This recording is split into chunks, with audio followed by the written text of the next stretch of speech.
It's a gorgeous spring day.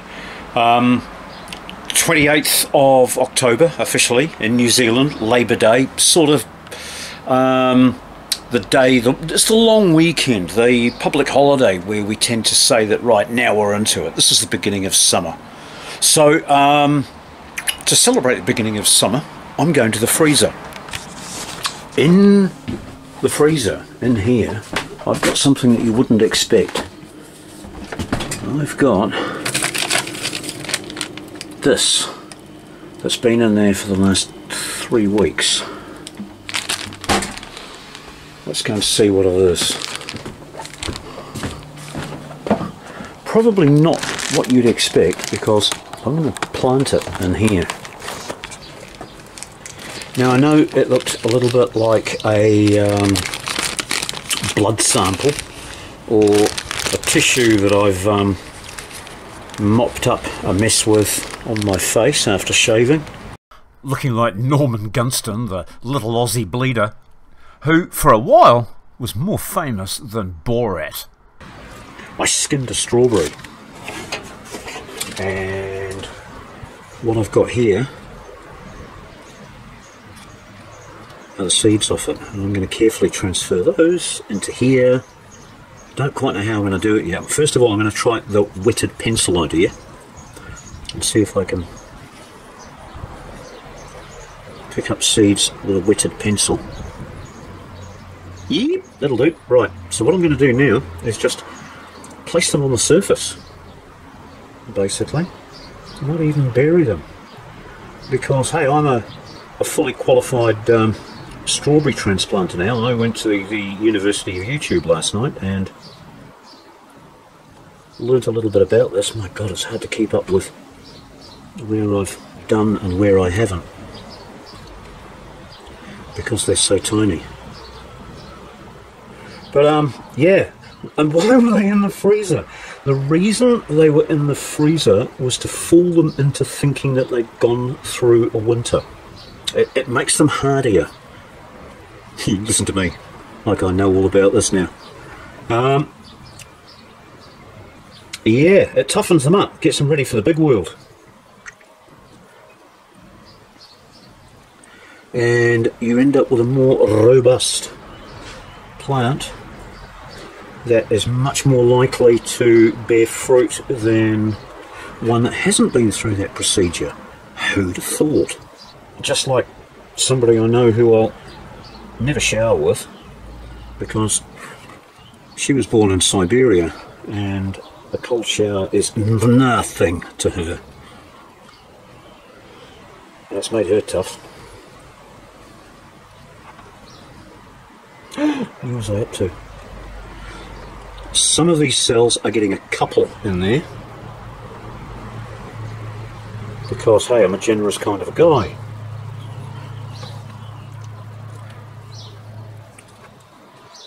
Oh, that's going to get a piece of skin with several on it, and I'm going to have to wait until they grow and start arguing with each other, and then I'll have to pull them aside and separate them out. No, start at the top. Do it in order, otherwise you'll get messed up. Now, these aren't supposed to be buried, believe it or not. They just sit on the surface and get watered in, and that's it. Get in.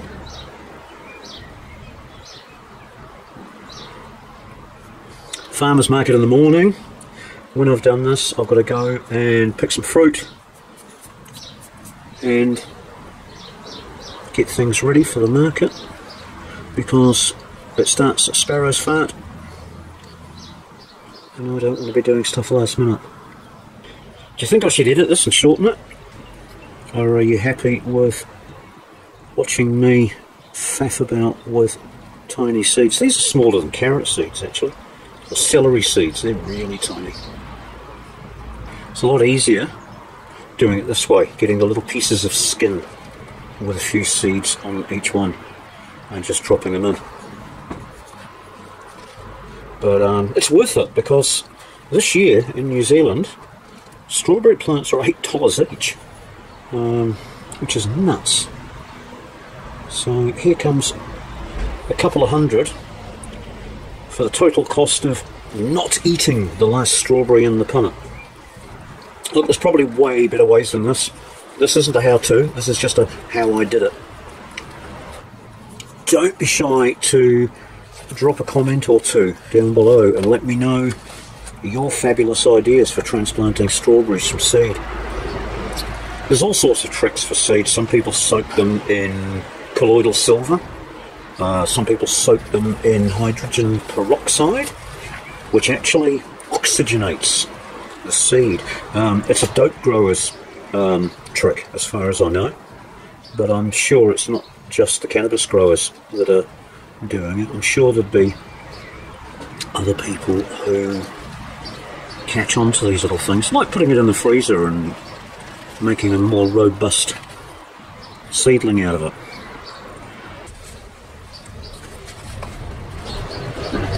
The reason they're on this paper towel is because after I skinned the strawberry, the next thing to do was to try to get the seeds away from the flesh, because even though it was only the skin, there was still quite a lot of juice present, and I wanted to suck that juice up and dry it out. It smells amazing. Years and years ago I used to work in the food processing industry, and the company I worked for was a food dehydration place, and we used to dehydrate strawberries, and the smell of dehydrated strawberries is so much more intense than normal strawberries.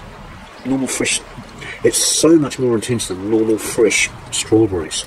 If you get a chance to dehydrate strawberries, do it, just for the pleasure of being in the room with them. Right, we're nearly done. My God, there's about 8 or 9 seeds now, because I've done that one twice.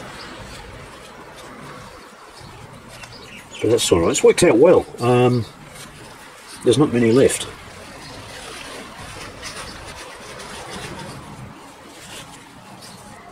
That'll do. So I'm just going to dust the remnants over the top. And then I'm going to water these in. Watering can that I prepared earlier.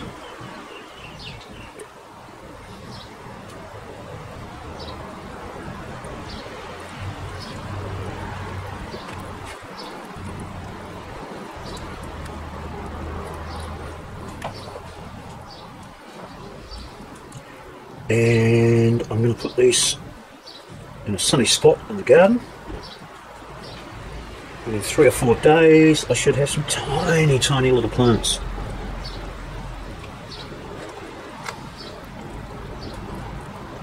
When I say tiny, I mean the 2 water leaves, the leaves that come out first, together, not even as big as a grain of rice.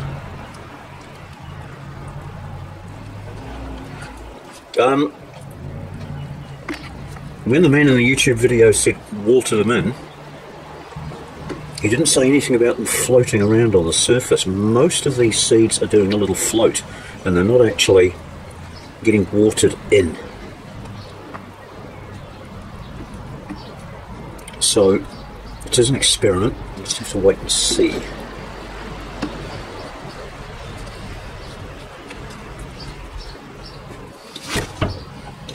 Alright, come with the strawberries and we'll go and find somewhere sunny for them.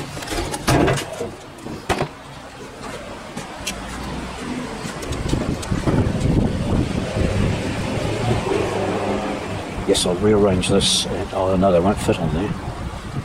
Alright, they can sit over here for now.